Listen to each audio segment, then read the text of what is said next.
ಪ್ರವೃತ್ತಿಯನ್ನು ಮೆಚ್ಚುತ್ತಾನೆ. ಕೀರ್ತನೆ 37:23 ವಚನ. ದೇವರು ಲೋಕದ ಮೇಲೆ ಎಷ್ಟೋ ಪ್ರೀತಿಯನ್ನು ತನ್ನ ಒಬ್ಬನೇ ಮಗನನ್ನು ಕೊಟ್ಟನು. ಆತನನ್ನು ನಂಬುವ ಒಬ್ಬನಾದರೂ ನಾಶವಾಗದೆ ಎಲ್ಲರೂ ನಿತ್ಯ ಜೀವವನ್ನು ಪಡೆಯಬೇಕೆಂದು ಆತನನ್ನು ಕೊಟ್ಟನು. ಯೋಹಾನ 3:14. ನಾನು ನಿಮಗೆ ಒಂದು ಹೊಸ ಆಜ್ಞೆಯನ್ನು ಕೊಡುತ್ತೇನೆ, ಏನೆಂದರೆ ನೀವು ಒಬ್ಬರನ್ನೊಬ್ಬರು ಪ್ರೀತಿಸಬೇಕು. ನಾನು ನಿಮ್ಮನ್ನು ಪ್ರೀತಿಸಿದ ಮೇರೆಗೂ ಸಹ ಒಬ್ಬರನ್ನೊಬ್ಬರು ಪ್ರೀತಿಸಬೇಕು. ಯೋಹಾನ 13:34. ನಾನಾದರೂ ಅವುಗಳಿಗೆ ಜೀವ ಇರಬೇಕೆಂತಲೂ ಅದು ಸಮೃದ್ಧಿಯಾಗಿ ಇರಬೇಕೆಂತಲೂ ಬಂದೆನು. ಯೋಹಾನ 10:10. ನಾನು ಒಳ್ಳೆಯ ಕುರುಬನು, ನಾನು ನನ್ನ ಕುರಿಗಳನ್ನು ತಿಳಿದಿದೆ, ನನ್ನ ಕುರಿಗಳು ನನ್ನನ್ನು ತಿಳಿದಿದೆ. ಯೋಹಾನ 10:14. ನಾನೇ ಮಾರ್ಗವೂ ಸತ್ಯವೂ ಜೀವವೂ ಆಗಿದ್ದೇನೆ. ನನ್ನ ಮೂಲಕವಾಗಿ ಹೊರತು ಯಾರು ತಂದೆಯ ಬಳಿಗೆ ಬರುವುದಿಲ್ಲ. ಯೋಹಾನ 14:6.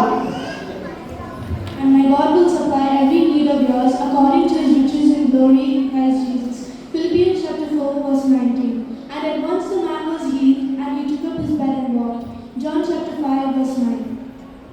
Peace I bring you with, my peace I give you. I do not give you as the world gives. Do not let your hearts be troubled, and do not be afraid. John 14:27.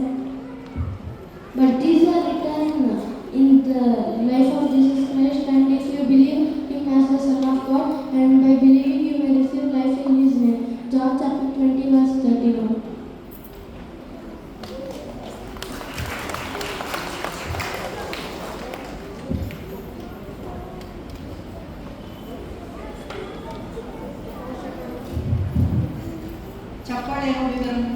ದಿನವೊಂದು ಅದ್ಭುತವಾದ ಪ್ರಾರ್ಥನೆ.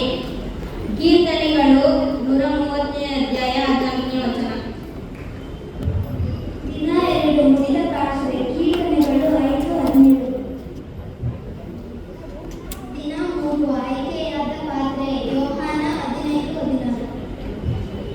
ದಿನ 4 ಶುದ್ಧ ಮಾಡಲ್ಪಟ್ಟ ಪಾತ್ರೆ. ಯಾಜಕಕಾಂಡ 28. ದಿನ 5 ಖಾಲಿಯಾದ ಪಾತ್ರೆ. ಯೋಹಾನ 2:5. ದಿನ 6 ತುಂಬಿದ ಪಾತ್ರೆ. ಕೀರ್ತನೆಗಳು 23:5.